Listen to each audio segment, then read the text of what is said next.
Okay, let's continue tayo sa ating Ephesians, no? Sa ating second video clip sa ating The Holy 20,000, no? 26, the Holy 7 month of July 15, no? July 15, okay? 20,026, the Holy 7 month of July 20,026, no? July 15, alright? Now we're going to read Ephesians chapter 2, verse 8 to 12, no? This is the one I've been prepared for, you know, and this is our daily bread, okay? But God push my face, my eyes over the focus in Ephesians 1, okay? Ganun po yan, okay? Maganda naman at dinagdagan ni Lord para sa ating pagkain natin ating kaluluwa ng ating katawan, no? Paglilinis, paligo sa labas at loob ng ating katawan, no? We can put all, no? We can buy and put all the food inside of our human body, no? Immortal flesh, okay? Immortal body, no? Now this food is the best one, no? Better than the food that we buy for it. Kahit paano ilagay yung pagkain, magugutom at gutom. Salita ng Diyos, hindi tayo nagugutom. Lumalakas tayo, no? Binibigyan tayo ng Diyos ng kalakasan sa ating isip at puso at karunungan, okay?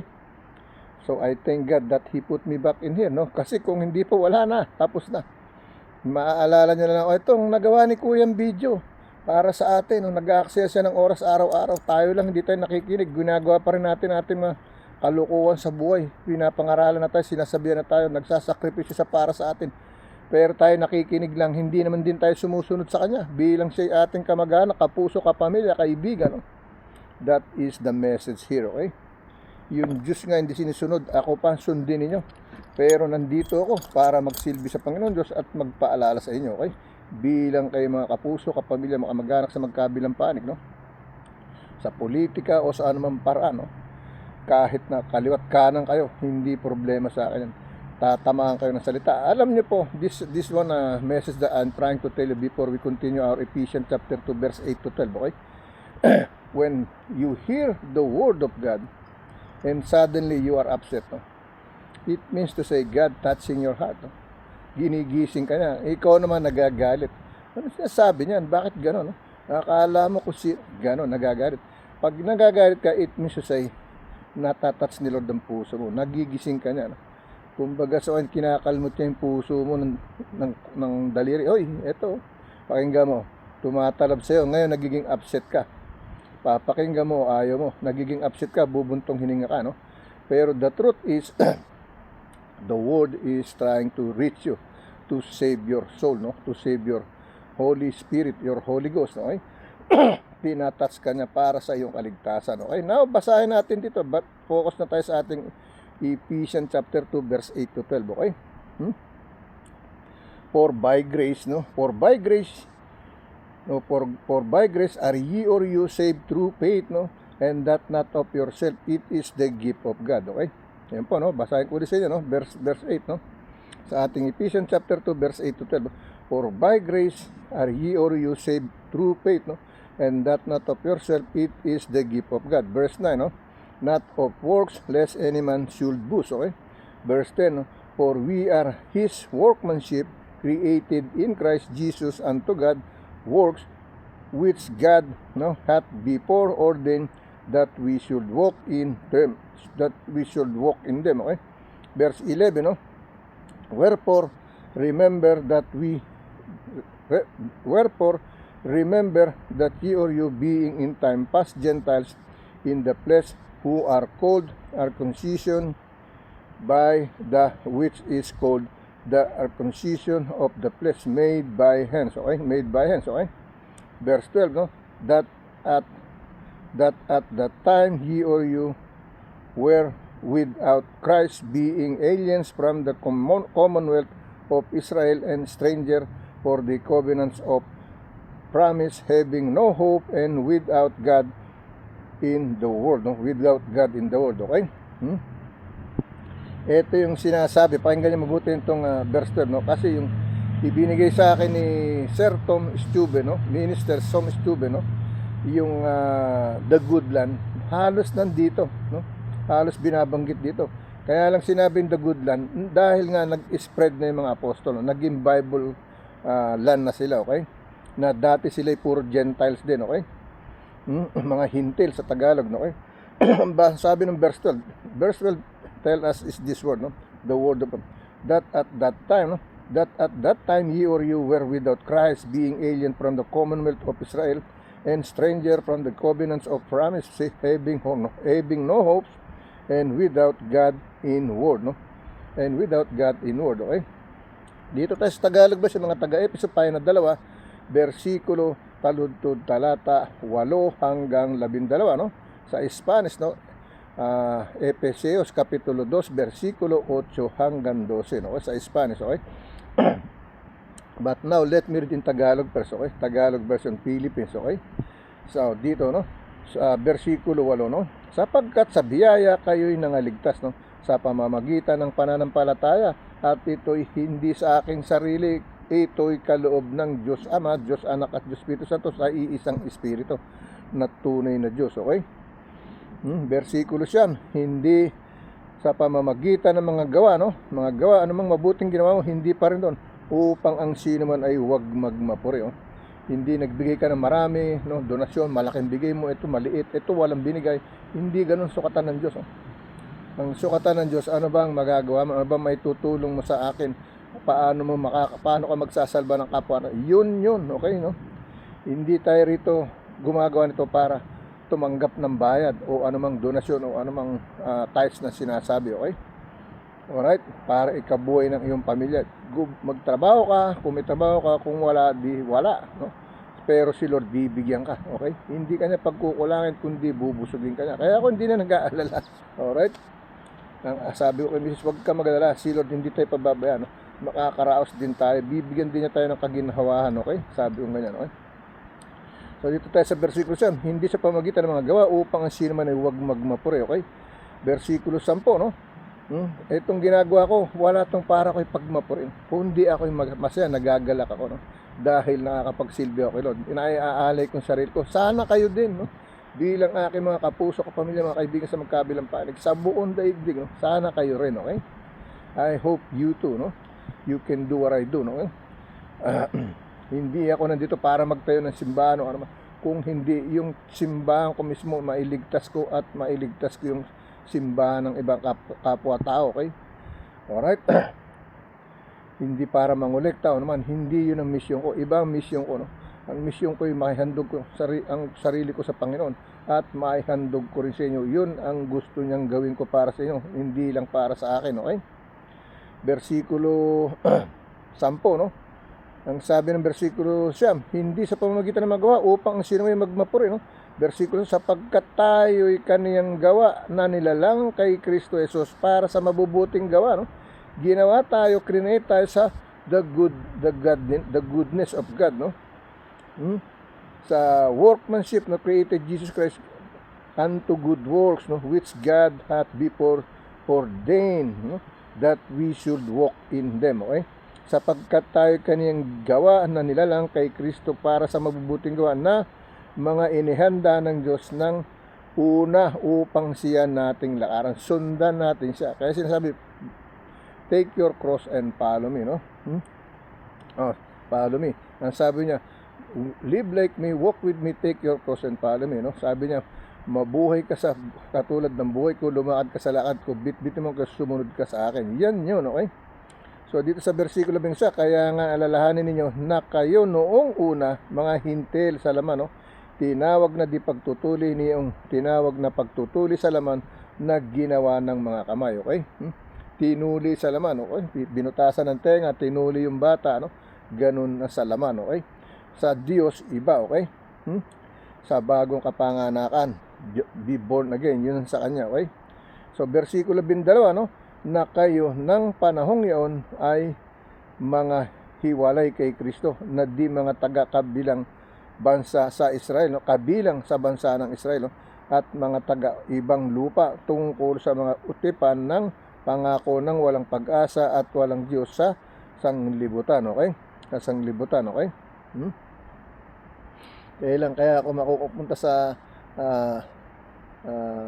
Holy Land, no? Sa Holy Land ng Jesus Christ, no? God, He will hear me what I'm talking about, no? He will bring me there. I know. I have a feeling, no? Sabi sa bersikulo, na kayong ng panahong yaon ay mga hiwalay kay Kristo na mga di kabilang sa bansa ng Israel na mga taga-ibang lupa tungkol sa mga tipan ng pangako ng walang pag-asa at walang Diyos sa sanglibutan. Okay? But when the 12 apostles, disciples spread all over in the world, then we became know about God. No? We are not Gentiles anymore. We are the child of God, the children of God. That's the way it happens to our world. Okay? Yan po ang totoo. No? Alright? Now, let me read this in Spanish. Okay? Okay, now let me continue to read in Spanish. Efesios capítulo 2, versículo 8 hanggang 12. Okay? Porque por gracia Dios salvos por medio de la fe, y esto no vosotros, pues es don de Dios. El versículo 9, no por obras para que nadie se gloríe. Versículo 10, porque somos hechura suya, creados en Cristo Jesús para buenas obras, okay? Las cuales Dios preparó de antemano para que viésemos en él. Hasta el versículo 11, ¿no? Por tanto, acordaos de que en otro tiempo vosotros los gentiles en cuanto a la carne erais y llamados en circuncisión por la llamada circuncisión hecha con mano en la carne. ¿Eh? Versículo 12, ¿no? En aquel tiempo estabais, ¿no? ¿No? Sin Cristo alejados, ¿no?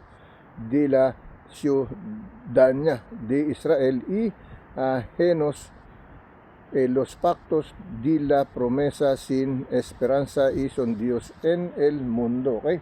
Yan ang sinasabi sa Spanish. Okay? Now, let's go to the other scripture, chapter and verse. No? Punta na tayo sa ating ibang scripture na hinanda ko sa inyo. No? Sa ating Genesis. Okay? Now, let's go to read Genesis. Okay? Genesis chapter 21, verse 22 to 26. No? Genesis chapter 21, verse 22 to 26, okay? O, hanggang ano lang pala, no? Hanggang 24 lang, okay? Walang 26, okay? So, 24, it's gonna be 18 to 24. 1, 2, 3, 4. 20, 24. So, 20, no? We're gonna start on 20, alright? 20, no? Punta tayo sa 20, okay? 20 to 24, okay? Inaano ko kasi pagka ako'y nagtuloy-tuloy, nawawala na sa isip ko, no? Hindi ko natitignan ko na naman kung saan ako nagkuhan, okay? So, gawin natin dito, ito na may Genesis, no? Gawin natin 18 to 24, no? So, 16 to 24. Gawin natin 16 to 24 para madagdagan, okay? So, what we gonna read sa ating Genesis chapter 21, verse 16 to 24. No? 16 to 24, okay? Para medyo mahaba, okay? Alright? Yun ang ating babasahin, no? Genesis chapter 20, sandali, no? Bakit gano'n? Oh, see? Talagang, ano, no? Alright, tama pa rin yung ginawa natin, no? Dumikit kasi yung libro, okay? Yung pahina, alright? So, sabi ko, ba't nagkagano, no? Dinala tayo doon sa 22, hindi sa 21, okay? So, balik natin, no? So, 22 to 26. Na-check ko na yun, eh. Nagtaka lang, ba't nagkagano, no? 22 to 26. Okay, 22 to 26. No? Yun po yung dati, no? 22 to 26. Sabi ko sa inyo, walang cut dito. Okay, in reality to, no? I checked that already before, but the page when I turn to flip off is stick together, no? That's what happened, okay? Now, let's concentrate in our Genesis chapter 21, verse 22 to 26, okay? Here is the message, no? And it came to pass, no? At the time that Abimelech and Phicol, no? The chief of captain of the host spake unto Abraham, saying, God is with thee in all that thou doest, no?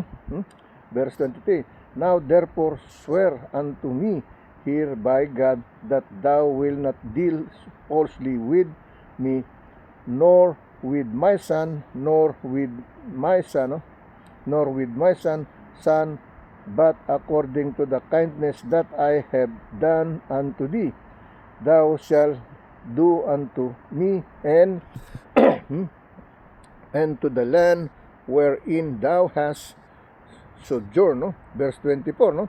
And Abraham said, I will swear, no? Verse 25, no? And Abraham reproved Abimelech because of a bill, no? Because of a well of water, no? Ang sabi sa verse 25, and Abraham reproved Abimelech, no? Abimelech because of a well of water which Abimelech's servant and violently taken away. Okay? Verse 26, no? And Abimelech said, I will not who hath done these things, no? Neither didst thou tell me, no? Neither yet heard of it, but today. Okay? Yan ang sinasabi, no? Basahin natin sa Tagalog version, no? Sa English, Genesis chapter 21 verse 22 to 26, no? Sa Tagalog, Genesis, same thing, no? Nothing has been changed. Tagalog, English, the same thing. Probably in Spanish, same thing also, no? Genesis kapitulo 21 versikulo 22 hanggang 26, okay? Sa Spanish, no? Genesis kapitulo 21 versikulo 22 hanggang 26. So, sa Tagalog, Genesis pahina 21 versikulo 22 hanggang 26, okay? Dito tayo sa ating Tagalog version, no? Ang tipan sa Beersheba, no? Beersheba, no? May title doon, ang tipan sa Beersheba. So ang Bible sa Beersheba, ibig sabihin, no? Ang banal na kasulatan sa Beersheba, okay? Ang tipan, kasi ang tipan po ay libro ng banal na kasulatan, okay? Dito tayo sa Tagalog version, no? At nangyari ng panahong yaon na si Abimelech at si Pikol na kapitan ng kaniyang hukbo ay nagsalita kay Abraham na nagsasabi, sumainyo ang Diyos sa lahat mong ginagawa, no?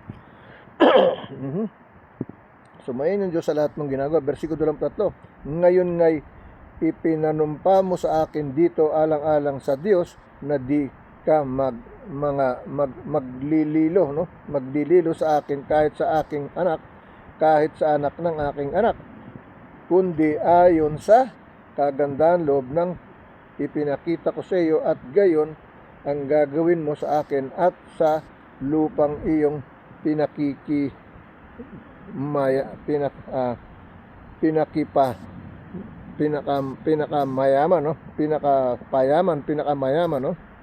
Versikulo 24, at sinabi ni Abraham, sumumpa ako, no? Versikulo 25, at pinagwikaan ni Abraham si Abimelech dahil sa isang balon ng tubig na marahas na inalis sa kaniya ng mga bataan ni Abimelech, okay? Versikulo 26, no? At sinabi ni Abimelech, no? Aywan kung sinong gumawa ng mga bagay nito na di mo man sinabi sa akin, no? At hindi ko man nabalitaan kung gayon, okay? Yan ang sinasabi, no? Medyo malalim yung pagka mensahe doon, okay? Now, let's go to the other, no? Meron tayong Ezra, no? Dalawang Ezra natin, okay? Let me check this God promises, no? Okay, God promise natin Corinthians pa, okay? Now, let's go to this, what do you call this, no? Ezra tayo, no? Ezra chapter 4, verse 4, 6 to 10, no? Ezra chapter 4, verse 6 to 10, okay? 6 to 10, okay? Here is the message, no? And in the reign of Hausius, in the beginning of the reign, wrote thy unto him, no? And accusation against the inhabitants of Judah and Jerusalem, okay? Verse 7, okay? And in the days of Artaxerxes, no, wrote Bislam, Mithredath, Tabel, and the rest of their companions unto Artaxerxes, no, king of Persia, and the writing of the letter was written in the Syrian's tongue and interpreted in the Syrian's tongue, no? Tongue, okay? Verse 8, no? Return, no? Verse 8, no? Rehum the chancellor and Shimshai, no? And Shimshai the scribe wrote a letter against Jerusalem to Artaxerxes, no? The king is this sort, no? Okay? Verse 9, okay? Then wrote Rehum the chancellor and Shimshai the scribe and the rest of their companions, the Denenites, no? The Aparsachites, no? The Terpelites, no? The Aparasite, the Archib, and the Babylonian, the Susanchites, no? Susanchites, the Dibonite, the Dehibites, and the Elamites, no? Elamites, okay? Verse 10, no? And the rest of the nation whom the great a noble Asnaper brought over the set, no? In the cities of Samaria, no? And the rest that are in this side the river and as such a time, okay? Yan ang sinasabi, no? Okay? Basahin natin sa Tagalog version, no? Ezra, no? Pahina 4, versikulo 6 hanggang 10 sa Tagalog version, okay? Pahina 4, versikulo 6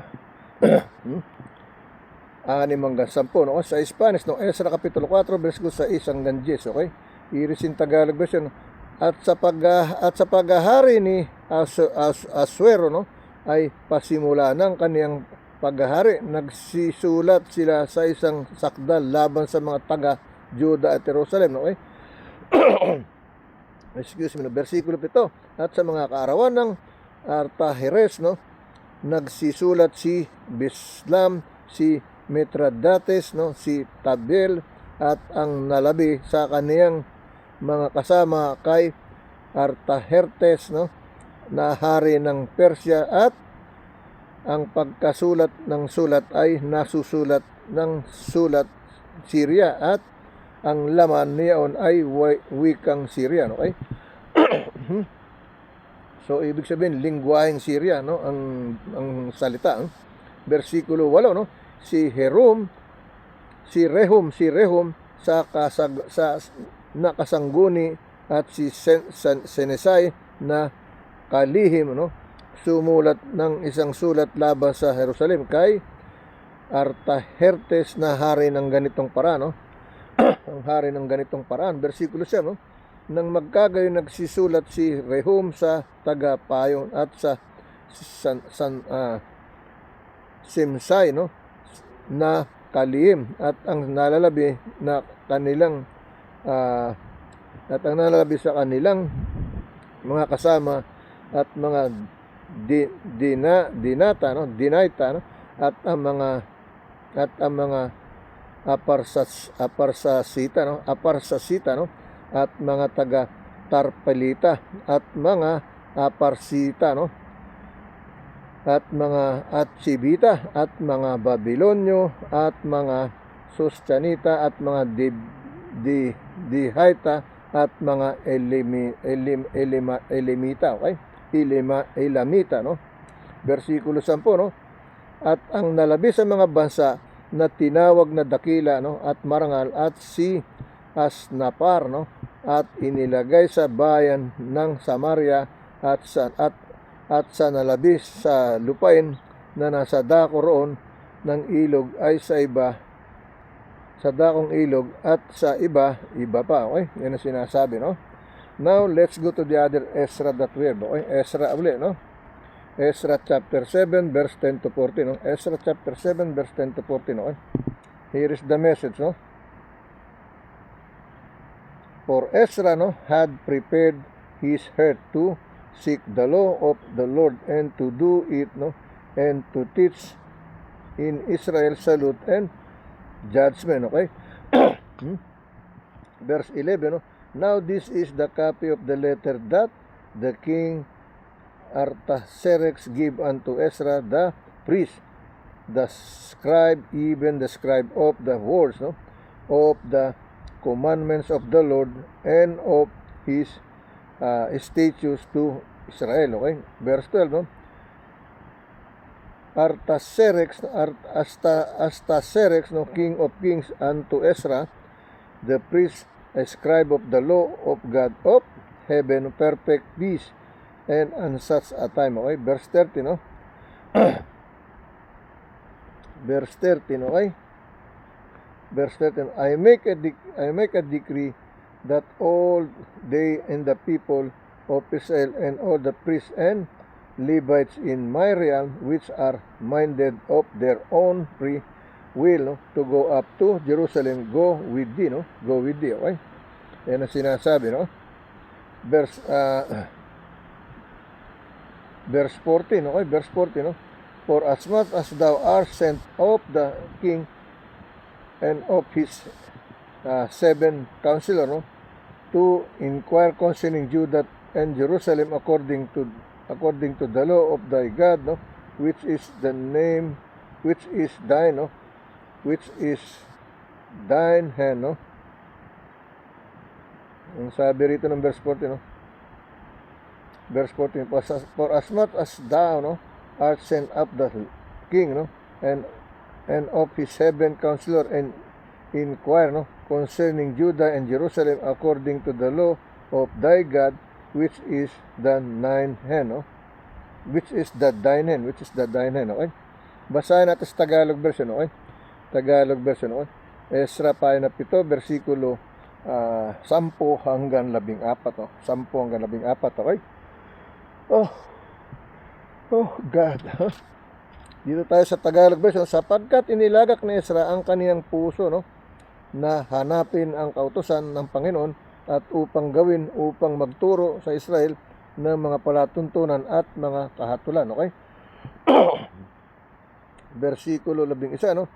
Ito nga ang salin ng sulat na ibinigay ng Haring Artaherhes, no? Artaherhes kay Ezra na saserdote ng kalihiman na kaniyang mga palatuntunan sa Israel, no? Kanyang kalihiman na palatuntunan sa Israel, okay? Versikulo 22, at si Artaherhes na hari ng mga hari kay Ezra na saserdote na kalihim ng kautusan ng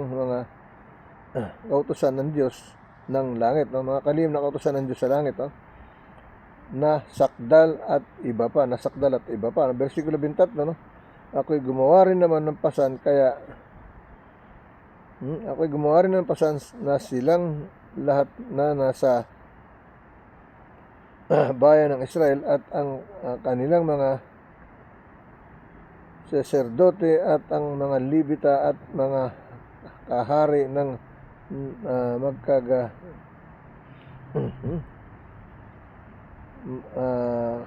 kaharian na nag-akala na kanilang sariling kusang kalooban na nagsiparaon sa Jerusalem at magsisama sa iyo, okay? Yan ang sinasabi, no, ng verse 14, okay? Now, let's go to the other scripture chapter and verse, no? Punta tayo dito sa ating what do you call this, no? Dito sa ating John, no? John chapter 20 verse 19 to 23, okay? John chapter 20 verse 19 to 23, okay? You know what?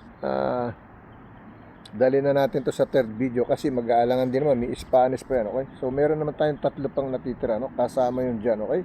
We're going to third video already, okay? So remember, no? Nobody can take this to me, this kind of service that God gave it to me as a gift, no? Wala na makakapag-alis nito sa akin. Kaya may magturo sa akin, kaya magpaya sa akin, tuloy-tuloy na po ito, okay? Binigay ito ng Diyos sa akin, kailangan gampanan ko para sa kanya, no? Hindi para maging popular, hindi para maging sukat, kung hindi makapag sambulat ng mga salita ng Diyos, no? Just to spread the holy gospel, not to be popular, not to be anything else, no? Not to be dream, become like this, become like that, no, with title or non-title, it's okay to me, okay? As long as I spread the gospel of God in the holy book of God by my knowledge or the knowledge of God, He will guide me, He will teach me everything He wants me to be, no? Maybe some other of you, they're gonna guide me, no? And maybe when I say something, they're gonna be upset. Why you do that? Why you do this? No, because I'm not the one who hurt you. You're the one who hurt yourself. No? Because you cannot convince me to be with you. That's the way it is. No? And if it's God, He wants me to be with you, He will do something for both of us, no? To be with together. Right? That's the way. The only thing I know. Right? I'm not forcing anyone. I'm not to please anyone. No? But here I am, willing to serve the Lord God, and at the same time to serve you, to touch your heart, to save your heart, in any good heart, in a good heart, willing of my heart, okay? My general compassionate service dedicated to the Lord Jesus Christ, and at the same time dedicated to all of you, okay? Now let's go to read John chapter 20 to 19 sa third video, okay? Third video na tayo.